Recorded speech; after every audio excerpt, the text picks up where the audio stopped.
નમસ્કાર વિદ્યાર્થી મિત્રો આજે આપણે આ વિડીયોની અંદર ધોરણ 10 વિષય વિજ્ઞાનની સ્વ અધ્યયન પોથીનો પાઠ પહેલો છે રાસાયણિક પ્રક્રિયાઓ અને સમીકરણોની વાત કરવાના છીએ। તો મિત્રો અહીંયા આ રીતનું પાઠનું સંપૂર્ણ સોલ્યુશન છે। આવા જ સોલ્યુશન મેળવવા માટે આપણી ચેનલને સબસ્ક્રાઇબ કરો અને આ વિડીયો તમારા મિત્રો સાથે શેર કરો। બીજું કે મિત્રો આપણી YouTube ચેનલ પર ધોરણ 10ના સ્વ અધ્યયન પોથીના દરેક વિષયના સોલ્યુશન મૂકેલા છે જે તમને મારી YouTube ચેનલના પ્લેલિસ્ટમાંથી મળી જશે।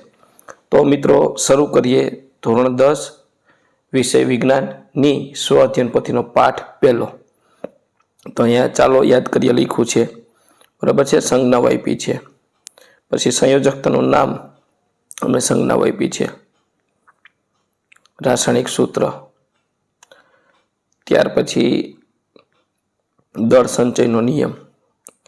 અહીં આપણા પ્રશ્ન શરૂ થાય છે, નીચેના વિકલ્પી પ્રશ્નો માટે આપેલ વિકલ્પમાંથી સાચો વિકલ્પ પસંદ કરો। તો પહેલાનો જવાબ છે ઘન અવસ્થા માટે શું વપરાય, તો ડી એસ બરાબર।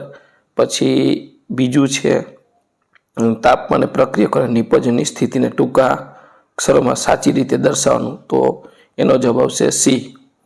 ત્રીજાનો જવાબ આવશે સી અને ચોથું છે એનો જવાબ આવશે બી। તો આ રીતના વિકલ્પવાળા પ્રશ્નો થશે। ત્યાર પછી બીજું છે નીચેના વિધાનો સાચા છે કે ખોટા, તો પહેલું વિધાન છે એ ખોટું, બીજું વિધાન છે એ સાચું અને ત્રીજું વિધાન એટલે કે પાંચમું વિધાન ખોટું, પાંચમો પ્રશ્ન, છઠ્ઠો પ્રશ્ન સાચો અને સાતમો પ્રશ્ન ખોટો છે। ત્યાર પછી આઠમો પ્રશ્ન છે એ સાચો છે। ત્યાર પછી પ્રશ્ન 3, નીચેના વિધાન સાચું બનાવવા માટે ખાલી જગ્યા પૂરો। તો નવમું છે રાસાયણિક સમીકરણમાં પ્રક્રિયા તીરની ડાબી બાજુ પ્રક્રિયકો અને જમણી બાજુ નિપજો દર્શાવવામાં છે। 10મું દળ સંચય નિયમના પાલન માટે રાસાયણિક સમીકરણને સંતુલિત કરવું આવશ્યક છે। ત્યાર પછી પ્રશ્ન 4, નીચેના પ્રશ્નના એક શબ્દ કે વાક્યમાં જવાબ આપો। એમાં 11મું દળ સંચયનો નિયમ લખો। તો કોઈ પણ રાસાયણિક પ્રક્રિયામાં દળનું સર્જન કે નાશ થતો નથી। ત્યાર પછી 12મું રાસાયણિક પ્રક્રિયામાં રાસાયણિક ફેરફાર દરમિયાન ઉત્પન્ન થતા પદાર્થને શું કહેવાય, તો નિપજ કહેવાય। અને જલીય અવસ્થા હોય તો એને એક્યુરસ બરાબર એક્યુ વડે દર્શાવવામાં આવે છે। ત્યાર પછી નીચેના જોડકા સાચી રીતે જોડો, તો જોડકા જોડવાના છે। એમાં ઘન અવસ્થા બરાબર છે તો એને કહેવાય છે પેલું સોલિડ એસ, પ્રવાહી અવસ્થા તો એને કહેવાય છે લિક્વિડ ચોથું। ત્યાર પછી વાયુ અવસ્થા એને કહેવાય છે બીજું ગેસ અને જલીય અવસ્થા એને કહેવાય ત્રીજું એક્યુ। ત્યાર પછી 15મું કોલમ 1માં દર્શાવેલ પદાર્થનું તેમના સમીકરણના સ્થાન કોલમ 2માં દર્શાવેલા તેમના નામ સાચી રીતના જોડો। તો પ્રક્રિયકો તો ડાબી બાજુ લખાય તો એ પેલું પ્રક્રિયક અને રાસાયણિક પ્રક્રિયામાં જમણી બાજુ લખાય નિપજ ત્રીજું, તો પહેલાની એની સામે પહેલું અને બીની સામે ત્રીજું। ત્યાર પછી 6મું નીચે આપેલા પ્રશ્નોના માગ્યા મુજબ ઉત્તર આપો।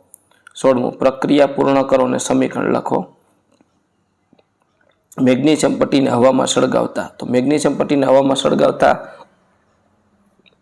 મેગ્નેશિયમ ઓક્સાઇડની સફેદ રાખ મળે છે। મેગ્નેશિયમ પટ્ટી સફેદ જ્યોતથી સળગે છે। એનું સમીકરણ છે MgS+O2 ગેસ, એમાંથી બનશે MgOS એટલે કે સોલિડ પદાર્થ।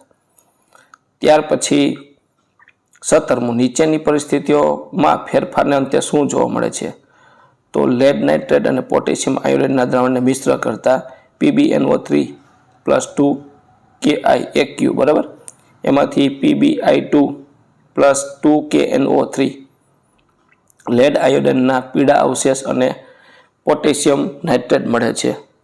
ત્યાર પછી ઝીંકના દાણામાં મંદ સલ્ફ્યુરિક એસિડ ઉમેરતા H2 વાયુ ઉત્પન્ન થાય છે। 18મું શાબ્દિક સમીકરણ અને રાસાયણિક સમીકરણ બનાવો। તો બેરિલિયમ ક્લોરાઇડ અને મંદ સલ્ફ્યુરિક એસિડ એમાંથી બનશે બેરિલિયમ સલ્ફેટ વત્તા હાઇડ્રોજન ક્લોરાઇડ બનશે। તો નીચે આપણે સમીકરણ લખ્યું BaCl2 + H2SO4 એમાંથી બનશે BaSO4 અને 2HCl. ત્યાર પછી પાછો આપ્યો છે પ્રશ્ન 1 એમાં બહુ વિકલ્પ પ્રશ્ન માટે આપેલ વિકલ્પમાંથી સાચો વિકલ્પ પસંદ કરો. તો 19માં D, 20માં A અને 21મું છે એમાં લોખંડની ખીલી કથાઈ રંગની એટલે કે B. ત્યાર પછી નીચેના વિધાનો સાચા છે કે ખોટા તે જણાવો. એમાં 22મું સાચું, 23મું ખોટું, 24મું ખોટું, 25મું સાચું અને 26મું સાચું થવાનું છે. ત્યાર પછી ત્રીજું, નીચેના વિધાનને સાચું બનાવવા માટે ખાલી જગ્યા પૂરો.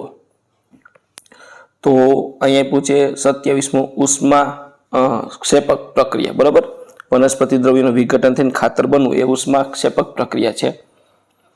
પછી 28માં વિઘટન આવશે અને 29માં પ્રકાશીય વિઘટન આવશે અને 30માં અવક્ષેપન આવશે, 31માં રિડક્શન આવશે. ત્યાર પછી ચોથું, નીચેના પ્રશ્નના એક શબ્દ કે એક વાક્યમાં જવાબ આપો. તો સંયોગીકરણ પ્રક્રિયાનું એક ઉદાહરણ આપો. એમાં H2 વત્તા Cl2 એમાંથી બનશે 2HCl. ત્યાર પછી મને ઓળખો, હું પાણીનું હાઇડ્રોજન અને ઓક્સિજન વાયુમાં રૂપાંતર કરતી પ્રક્રિયા. તો એ પ્રક્રિયા છે વિદ્યુત વિભાજન. 34મું વિઘટન પ્રક્રિયામાં પ્રક્રિયકો વચ્ચેનું જોડાણ તોડવા માટે શાનો ઉપયોગ થાય છે? ઉષ્મા, પ્રકાશ અથવા વિદ્યુત ઉર્જા. ત્યાર પછી ઉષ્માક્ષેપક પ્રક્રિયા કોને કહેવાય છે? જે રાસાયણિક પ્રક્રિયામાં નિપજોના નિર્માણ સાથે ઉષ્મા મુક્ત થાય છે તેને ઉષ્માક્ષેપક પ્રક્રિયા કહે છે.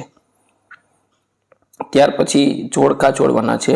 એમાં કાગળનું સળગવું, તો કાગળનું સળગવું છે એ રેડોક્સ અને બીજું છે ચૂનાના પથ્થરને તૂટવું, તો એ વિઘટન કહેવાય.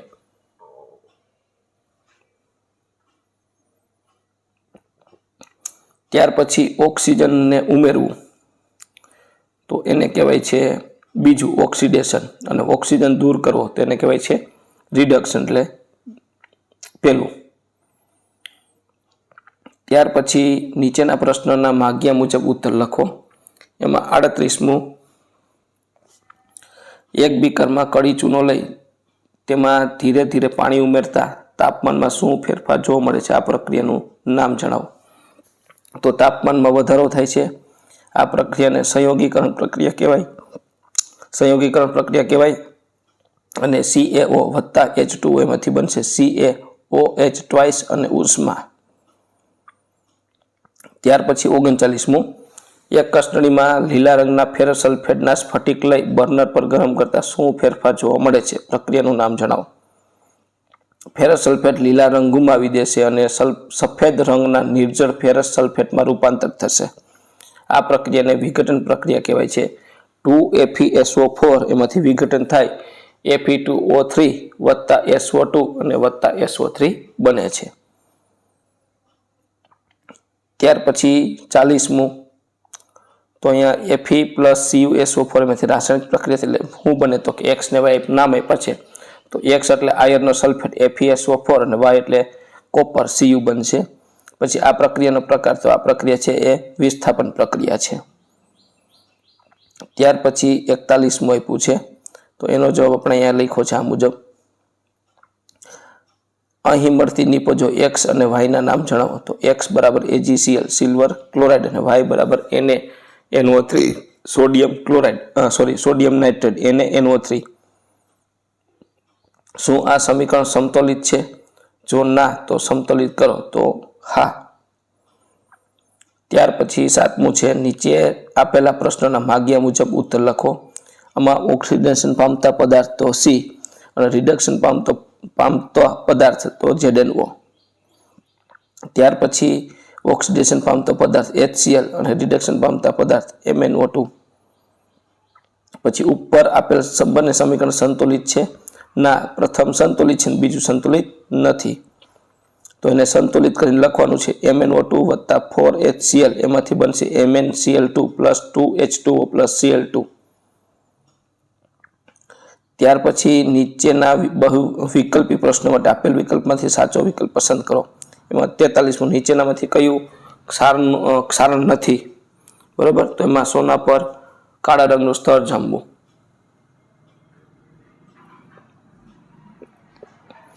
44મું ખોરાકપણું અટકાવવા કયો ઉપાય યોગ્ય નથી? તો સી, ખોરાકના પાત્રમાં ઓક્સિજન વાયુ ભરવો. ત્યાર પછી બીજું, નીચેના વિધાનો સાચા છે કે ખોટા તે જણાવો. એમાં 45માં ખોરાકપણું અટકાવવા ખોરાકના પાત્રમાં એન્ટીઓક્સિડન્ટ પદાર્થ ઉમેરવો જોઈએ, સાચું. બીજું છે એમાં નાઇટ્રોજન વાયુ ઉમેરવું, સાચું. અને ક્ષાર એ ઓક્સિડેશન પ્રક્રિયા છે, તો સાચું. ત્યાર પછી પ્રશ્ન 3, નીચેના પ્રશ્નોના માગ્યા મુજબ ઉત્તર આપો. તો બટાટાની કાતરી ફૂડ પેકેટ આજકાલ દરેક જગ્યાએ સહેલાઈથી મળે છે. એક વિદ્યાર્થી નાસ્તા માટે દુકાન પરથી ગૃહ ઉદ્યોગમાં બનાવેલી વેફરનું એક પેકેટ ખરીદે છે. તે ખાવાની શરૂઆત કરે તો તરત જણાય છે કે સ્વાદ યોગ્ય નથી, વાસ પણ બદલાઈ ગયેલ છે. તો આવું શું કામ થયું? આવું શા માટે થયું છે? આવું થવાનું કારણ છે ખોરાક બનાવવામાં વપરાયેલું તેલનું ઓક્સિડેશન થાય છે. તેના કારણે તે ખોરું થાય છે અને તેનો સ્વાદ બદલાય છે. આ પ્રક્રિયા કયા નામે ઓળખાય છે? આ પ્રક્રિયા ખોરાપણુંના નામે ઓળખાય છે. આ વેફરના પેકેટને હજુ વધુ લાંબો સમય સાચવવા માટે શું પગલાં લેવા જોઈએ? આ વેફરના પેકેટને વધુ સમય સાચવવા એન્ટીઓક્સિડન્ટ પદાર્થ જેવા કે નાઇટ્રોજન વાયુ અને હવા ચુસ્ત પેક કરવામાં આવે તો લાંબો સમય સાચવી શકાય છે. તો મિત્રો, આ તો આપણું ધોરણ 10ની સ્વઅધ્યયન પોથીના પાઠ નંબર વિજ્ઞાનના પાઠ નંબરનું સંપૂર્ણ સોલ્યુશન જોયું. તો મિત્રો, આવા જ વિજ્ઞાનના પાઠના ધોરણ 10ના સ્વઅધ્યયન પોથીના સોલ્યુશન મેળવવા માટે આપણી ચેનલને સબસ્ક્રાઈબ કરો અને આ વિડીયો તમારા મિત્રો સાથે શેર કરો.